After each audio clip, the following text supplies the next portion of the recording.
साथियों, कैसे हैं आप लोग। आशा करते हैं कि आप लोग सब लोग स्वस्थ होंगे, मस्त होंगे और अपनी पढ़ाई को जारी किए होंगे। और आगामी आने वाली सीटेट में कुछ लोगों की परीक्षाएं हो चुकी होंगी, तो उनको शुभकामनाएं हैं कि वो अच्छे अंक लाएं, और जिनकी होने वाली है उनको बहुत बहुत शुभकामनाएं हैं कि वो अच्छे अंक लाएंगे। तो दोस्तों, आपसे मैं एक ही बात कहता हूँ कि आप लोग पुराने प्रैक्टिस पेपर को सॉल्व करते जाइए और इधर उधर का थोड़ा भी पढ़ते रहिएगा, कि ताकि आपको थोड़ा बाहरी नॉलेज भी मिलता रहे, ना कि केवल प्रैक्टिस पेपर से।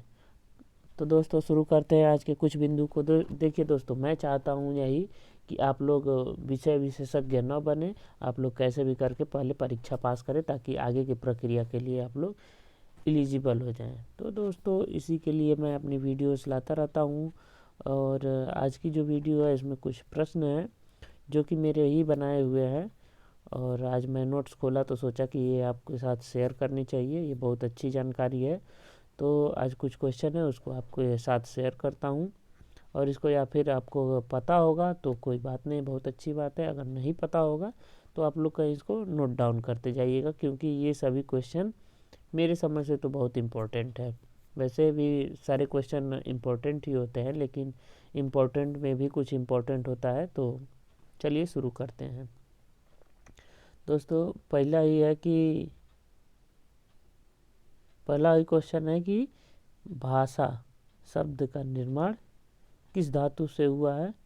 तो इसमें स में हलंत रहेगा, भास धातु से हुआ है। तो भाषा शब्द का निर्माण किससे हुआ है, तो भास धातु से हुआ है। बाण, ये बाण जो शब्द है, तो ये बाण का मतलब होता है आदत। जी हाँ दोस्तों, इस बाण का मतलब होता है आदत। तो इसको आप लोग याद किए रहिएगा कि बाण का एक अर्थ होता है क्या, आदत। अगला है, हिंदी भाषा बोलने वालों का संसार में तीसरा स्थान है। जो तीसरा स्थान है वो हिंदी वालों का है। आप लोग कमेंट बॉक्स में बताइएगा कि फर्स्ट पे कौन सी भाषा बोली जाती है। जो विश्व में सबसे अत्यधिक भाषा बोली जाने वाली जो भाषा है, उसका नाम आप लोग कमेंट करिएगा। मेरा इंतज़ार रहेगा कि आप लोग के कमेंट को देखने का। अगला है कि भारतीय संविधान के अनुच्छेद 343 के अनुसार हिंदी हमारी राष्ट्रभाषा है। आपसे क्वेश्चन डायरेक्ट पूछेगा कि किस अनुच्छेद के तहत हिंदी हमारी राष्ट्रभाषा है। तो अनुच्छेद 343। जहाँ हिंदी बहुत लोगों की प्रिय होती है, तो आप लोग ये 343 है तो इसको 143 कर लीजिएगा, और इसका मतलब तो आप लोग समझते ही होंगे। तो 1 का 3 कर लीजिएगा तो हो जाएगा आपका 343। तो हिंदी से आपको प्यार है, और उसी प्यार के कारण हिंदी को हमारी राष्ट्रभाषा बनाया गया। और उसी से रिलेट कर सकते हैं कि आपको संविधान के किस अनुच्छेद में के द्वारा हिंदी हमारी राष्ट्रभाषा बनी, तो 343 के। अगला बिंदु है, संविधान में कितनी भाषाएं का उल्लेख मिलता है। तो संविधान में 22 भाषाओं का उल्लेख है। भाषा के 3 रूप होते हैं, एक होता है सांकेतिक, एक होता है कथित या मौखिक रूप, एक होता है लिखित रूप।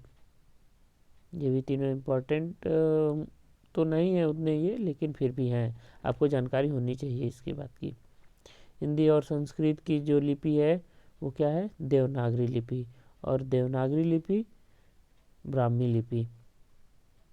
तो ये भी आपको जानकारी होनी चाहिए कि हिंदी और संस्कृत की जो लिपि है वो देवनागरी है, और देवनागरी की जो जननी है, या फिर हिंदी और संस्कृत की जो जननी है वो ब्राह्मी लिपि है। यानी कि ब्राह्मी से देवनागरी लिपि बनी, और देवनागरी से हिंदी और संस्कृत। इसके आगे भी है, उसको अगली वीडियो में बताएंगे। आगे कुछ और है भाषाएं जिनको उनकी लिपि देखेंगे। तो पंजाबी का क्या है, गुरुमुखी, ये इम्पोर्टेंट है। फारसी का क्या है, फारसी लिपि। इंग्लिश का क्या है, रोमन लिपि। अरबी का क्या है, अरबी लिपि। ये सब आपको याद होना चाहिए।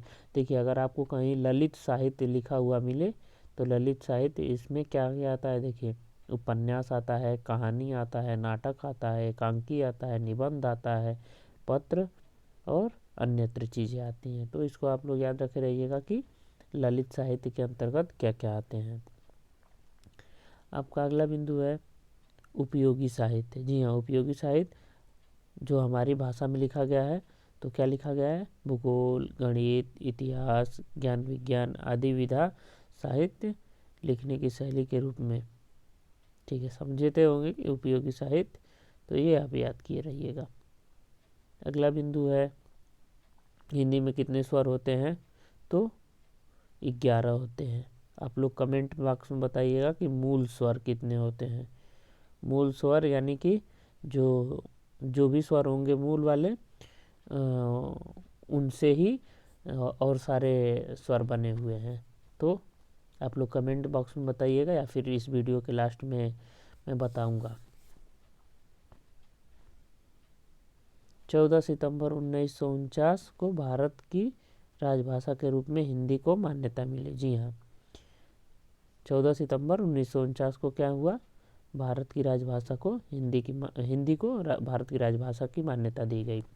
दोस्तों, आप लोग को अभी मैंने ऊपर बताया है कि किस अनुच्छेद के तहत, तो आप लोग वो अनुच्छेद कमेंट बॉक्स में बताइएगा, जिससे आपको ये लग सके कि हाँ आपको पता था या फिर आपने बहुत गहराई से पढ़ा था कि आपको याद हो गया था। और आप लोग एक और बताइएगा कि हिंदी दिवस कब मनाया जाता है, ज़रूर से, ये भी इम्पोर्टेंट है। भारत के अतिरिक्त नेपाल, मॉरिशस, सूरीनाम, रूस, इंग्लैंड, कनाडा, संयुक्त राज्य अमेरिका आदि जगहों पर हिंदी बोली जाती है। 1 नंबर पे दोस्तों मॉरिशस है। अगर विकल्प में ये सारे आए और सबसे पहले मॉरिशस रहे तो आप मॉरिशस लगाइएगा। अगला बिंदु है सकर्मक क्रिया। सकर्मक, अगर किसी वाक्य में किसी चीज़ पर इफेक्ट पड़े, ठीक, वह चीज़ नष्ट हो रही हो, खराब हो रही हो, खत्म हो रही हो या अधिक हो रही हो इत्यादि, वहाँ पे सकर्मक क्रिया। ये ट्रिक है दोस्तों। जैसे श्याम पुस्तक पढ़ता है, आप इसका उत्तर क्या लगा करके भी प्राप्त कर सकते हैं। अगर क्या लगाएंगे, अगर उत्तर आएगा तो आप समझ जाइएगा कि वो सकर्मक क्रिया है। तो क्या लगा दिए आप कि श्याम क्या पढ़ता है? तो पुस्तक पढ़ता है, उत्तर आ गई। फिर सीता क्या करती है? तो गीत गाती है। देखिए, और इफेक्ट किस पे पड़ रहा है? बुक पे पड़ रहा है, इसमें गीत पे पड़ रहा है। तो आप लोग इसी से रिलेट करके पता कर सकते हैं। अगर आपका 80% या 90% से श्योर है कि आपका सही ही हो जाएगा, और एक आध क्वेश्चन तो सकर्मक अकर्मक से आ ही जाते हैं। अगला बिंदु है अकर्मक क्रिया। अकर्मक क्रिया अगर कर्ता पर डायरेक्ट इफेक्ट पड़े। जी हाँ दोस्तों, अगर कर्ता पर डायरेक्ट इफेक्ट पड़ता है तो वो अकर्मक क्रिया होती है। जैसे राम हंसता है, ठीक, राम रोता है, रोता रहेगा यहाँ पे, रोता। राजन दौड़ता है, तो ये कर्ता पे डायरेक्ट इफेक्ट पड़ रहा है, तो इसीलिए यहाँ पे अकर्मक क्रिया होंगी। दोस्तों, ये ट्रिक वाली चीज़ें हैं, तो ट्रिक पे ज़्यादा भरोसा तो नहीं करना चाहिए, लेकिन फिर भी काफ़ी हद तक अगर नहीं आता है तो आपको ट्रिक पे ही जाना पड़ेगा। बाकी आप डिस्क्रिप्टिव की तैयारी करते रहिए। एक और दोस्तों बता देता हूँ कि अगर आपको संस्कृत में आए कि जैसे ये कोई देता है कि संस्कृत जैसे लिखा हुआ है संस्कृत, और अगर संस्कृत अगर इसका संधि विच्छेद पूछे तो ये अंक का जो अंक की मात्रा है उसका म हो जाता है, आधा म। तो आप लोग याद रखिएगा, कभी कभी डायरेक्ट क्वेश्चन पूछ लेता है कि ये जैसे संस्कृत का विच्छेद करिए, तो यहाँ पे सीधे आप सम कर दीजिएगा, समधन आगे कृत हो जाएगा। ठीक है दोस्तों, संस्कृत यहाँ पे आधा स भी रहेगा, ठीक। तो अंक का सीधे सीधे जान लीजिए कि म होता है। बस आप यही जानते रहिए कि ये जो अंक का बिंदु रहता है, अगर संधि विच्छेद होगा तो उसका आधा म हो जाता है। ठीक दोस्तों, संस्कृत का आप लोग संधि देख लीजिएगा, शायद त्रुटिपूर्ण होगी तो समस्या होगी, तो इसलिए आप लोग देख लीजिएगा। लेकिन ये जो अंक की मात्रा है इसका म में हो जाना, ये तो 100% सत्य है। हमको लगता है कि 2018 या 19 में डायरेक्ट इसी से क्वेश्चन पूछा था। तो इसको आप लोग ध्यान रखिएगा। स्वतंत्र सत्ता धारण न करने वाले शब्द को क्या कहते हैं? यौगिक शब्द। यौगिक शब्द वो स्वतंत्र सत्ता धारण नहीं करते हैं। दोस्तों अगर आपका ये, तो मैं कुछ और बता दूं शब्दों के बारे में। यौगिक शब्द जैसे एक होता है रूढ़ शब्द। दोस्तों कौन सा होता है? रूढ़ शब्द। तो पता है कि रूढ़ शब्द में क्या होता है? तो इसका कोई सार्थक खंड नहीं होता है। दोस्तों सार्थक खंड, जैसे इसका लोटा, लोटा हो गया, तो इसका आप सार्थक खंड नहीं कर सकते हैं। और क्या कल हो गया, कल का भी सार्थक खंड नहीं होगा। खंड करना चाहें तो क और ल कर सकते हैं, लो और टा कर सकते हैं, लेकिन सार्थक नहीं होगा। यौगिक हो गया, रूढ़ शब्द हो गया। अब एक बचा योग रूढ़ शब्द। योग रूढ़। दोस्तों योग रूढ़ में क्या होता है कि जो शब्द होते हैं वो तभी यौगिक होते हैं कि जो योग रूढ़ शब्द यौगिक तो हो, यौगिक तो रहेगा, लेकिन वो सामान्य अर्थ में नहीं प्रयुक्त होगा। सामान्य अर्थ में नहीं प्रयुक्त होगा, वो विशेष अर्थ में ही प्रयोग होगा। ठीक है दोस्तों, जैसे पंकज है। योग रूढ़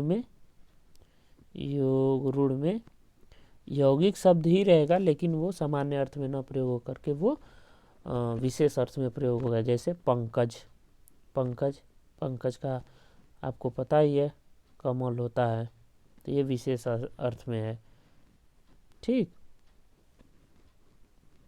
तो आप लोगों को पता होगा रूढ़ शब्द। रूढ़ में कोई सार्थक विखंडन नहीं हो पाता है।